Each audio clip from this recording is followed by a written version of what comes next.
Hi, ladies. How are you? Hi. So what did y'all think about today, the rally today? Well, I thought it was spectacular. And the reason for that is I got here at 9 o'clock in the morning and I started crying because there was no one in the park. It was like 2 people in the park except the workers. And I said, oh my, this is not going to be a successful event. And I called my friends, I called my husband, and he said, well, Edna, it's still early. You know, give the people an opportunity to ride. And did they show up? And God answered your prayer. It was God. over 15,000 people out there. Over 50. They stopped counting at 15,000. Because they didn't count everybody all the way, and that stayed here and didn't go on the march. So God answered your prayers. So how do you feel about that? Well, I love the fact that I didn't get sprayed with pepper balls or shot with gas, so it was good. It was a beautiful experience. Everybody sang together. It felt like a very spiritual moment to me, actually. How about you? Well, I'm glad, but the last No King's March, it was nonviolent also. And I'm grateful for that. But I think a lot of the attack against our nation and against our citizens is violent. You know, Yes. you close down everything we have, and I don't think if things don't change and if they don't turn around, I don't think it's going to continue to be nonviolent. I think that we're going to have to find a way to fight back so we can have a future for our children. I have my grandkids.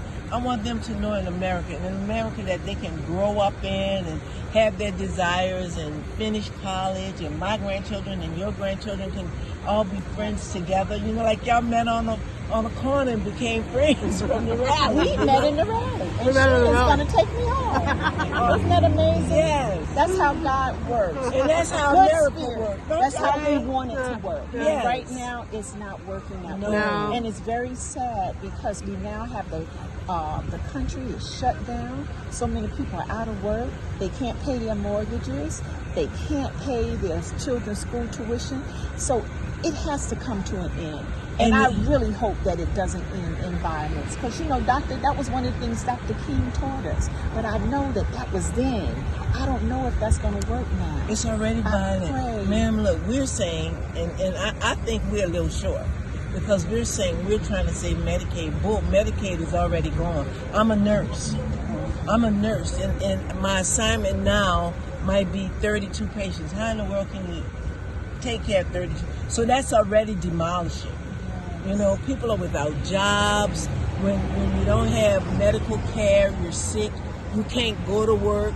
We are losing way more than medical care. And medical care, if you don't have a healthy people, you don't have a healthy nation. Exactly. And look, I just received in the mail from my insurance company, because I'm retired, and they said they will no longer be providing my plan come 2026. And they did say once you mess with Medicaid, it would have an effect on Medicare, Obamacare, and it is. So now I have to go on the market. Obamacare has already doubled the price. Yes. Yep. Yes. Yes. It's scary. We living during very difficult times.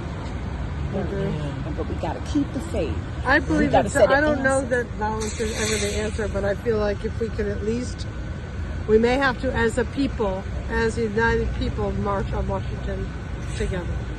Yeah. And you know what else might be a good idea? What y'all think of this? If every state withhold federal tax. Oh, I do. If every state withholds federal tax and don't send money, they can't get their checks while they're saying we're not giving us our benefits. Especially the blue states. The blue states are carrying the country. Yes. You know? Yes. So I think that's a start, because you know what? Show me the money, right? Right. Always. Because then we'll be saying, y'all holding our money, we're going to hold y'all's back too. Exactly.